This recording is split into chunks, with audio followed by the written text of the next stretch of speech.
खबर यूपी के झांसी से है, जहां आज पूर्व सांसद सुजान सिंह बुंदेला के अनुज एवं मध्य प्रदेश कांग्रेस कमेटी के महासचिव चंद्रभूषण सिंह बुंदेला गुड्डू राजा के चाचा नारायण सिंह बुंदेला के पूर्व में हुए निधन पर मध्य प्रदेश कांग्रेस कमेटी के अध्यक्ष जीतू पटवारी उनके झांसी स्थित बुंदेला निवास कुंज वाटिका में शोक संवेदना व्यक्त करने पहुंचे। इस अवसर पर झांसी पहुंचने से पूर्व टेलीफोन एक्सचेंज के पास जिला कांग्रेस कमेटी के अध्यक्ष योगेंद्र सिंह पारीछा के नेतृत्व में कांग्रेस जनों ने उनका भव्य स्वागत किया। कुंज वाटिका में उन्होंने दिवंगत श्री नारायण सिंह बुंदेला के चित्र पर पुष्प अर्पित कर उन्हें अपनी श्रद्धांजलि दी और उनके पुत्र मोनू राजा टोनू राजा से मिलकर सांत्वना दी। इस अवसर पर पत्रकारों से चर्चा करते हुए मध्य प्रदेश के अध्यक्ष जीतू पटवारी ने कहा कि पिछले लोकसभा चुनाव में जनता ने संविधान बचाने के लिए मतदान किया है। देश में नफरत के लिए कोई जगह नहीं है। इस देश में जाति धर्म से ऊपर संविधान है और संविधान की रक्षा के लिए कांग्रेस कृत संकल्पित है। आने वाले चुनाव में देश में भाजपा पूरी तरह से साफ हो जाएगी। उन्होंने कहा कि प्रधानमंत्री नरेंद्र मोदी की वर्तमान सरकार ज़्यादा दिनों तक चलने वाली सरकारों में नहीं है। एक सवाल के जवाब में मध्य प्रदेश कांग्रेस के अध्यक्ष ने स्वीकार किया कि लोकसभा चुनाव के दौरान संविधान के मुद्दे को आम जनता के बीच तक पहुंचाने में कहीं ना कहीं हम लोगों से चूक हुई है, जिसके कारण मध्य प्रदेश में हमें हार का सामना करना पड़ा है। इसके पीछे एक कारण वहां पर हाल ही में हुए विधानसभा चुनाव के परिणाम भी हैं। इस अवसर पर प्रदेश महासचिव गुड्डू राजा बुंदेला, पूर्व केंद्रीय मंत्री प्रदीप जैन आदित्य, प्रदेश सचिव मणिराम कुशवाहा, कुंवर मुकट सिंह, पूर्व जिला अध्यक्ष चंद्रशेखर तिवारी, पूर्व शहर अध्यक्ष नरेश चंद्र बिलहटिया, हबीबुर रहमान चंदा भाई, कांग्रेस शहर अध्यक्ष मनोज गुप्ता, पप्पू राजा सहित सैकड़ों की संख्या में कांग्रेसी मौजूद रहे। झांसी से दीप न्यूज के लिए दीपक चंदेल की रिपोर्ट।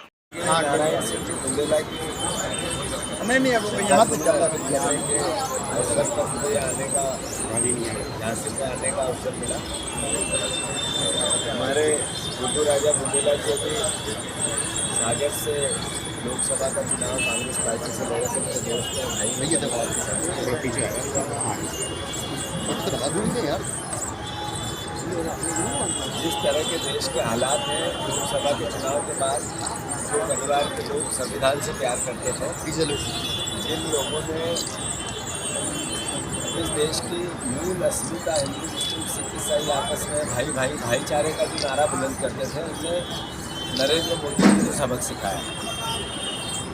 उत्तर प्रदेश में अद्भुत और अकल्पनीय परिवर्तन हुआ। झांसी थोड़ा सा हमारे से चूक गया है। मैं मानता हूँ कि यहाँ की भी जनता बदलाव के मुख में थी, पर देश ने मैसेज दे दिया कि किसी भी प्रकार की तानाशाही पूर्ण व्यवहार ये देश कभी भी पसंद नहीं करेगा, क्योंकि हमें फिर भी विपक्ष की भूमिका मिली है। तो वो चाहे युवाओं के मुद्दे हो, रोजगार के एग्जाम्स के 7 साल में 70 एग्जाम्स में घपले और घोटाले हो गए नरेंद्र मोदी के राज में। चाहे किसानों की बात हो, चाहे हमारे आरक्षित वर्ग के परिवारजनों की बात हो, चाहे ऐसा वर्ग जिसको सरकार की और विपक्ष की आवश्यकता होती है, उसकी बात हो, कांग्रेस पार्टी दृढ़ता से करती है। और नेचुरल है, स्वाभाविक है कि संसद में उसका असर भी दिखने लगा। अभी मैं मध्य प्रदेश के गाँव से आ रहा हूँ। हमारे छतरपुर के परिवारजनों के गैंग रेप एक दलित बहन का किस तरीके से 4 भाजपा के कार्यकर्ताओं ने किए, विधायक के साथियों ने किया, ये एहसास क्या कराता है। जहाँ बलात्कार की कोई गैंग रेप की घटना थी, वह बीजेपी की कार्यकर्ता नेता उससे जुड़े हुए लोग सामने क्यों आते। ये एहसास कराता है कि ये भारतीय परंपराओं की बात करने वाले लोग, धर्म और धर्म की राजनीति की बात करने वाले लोगों का असली चरित्र और चेहरा क्या है।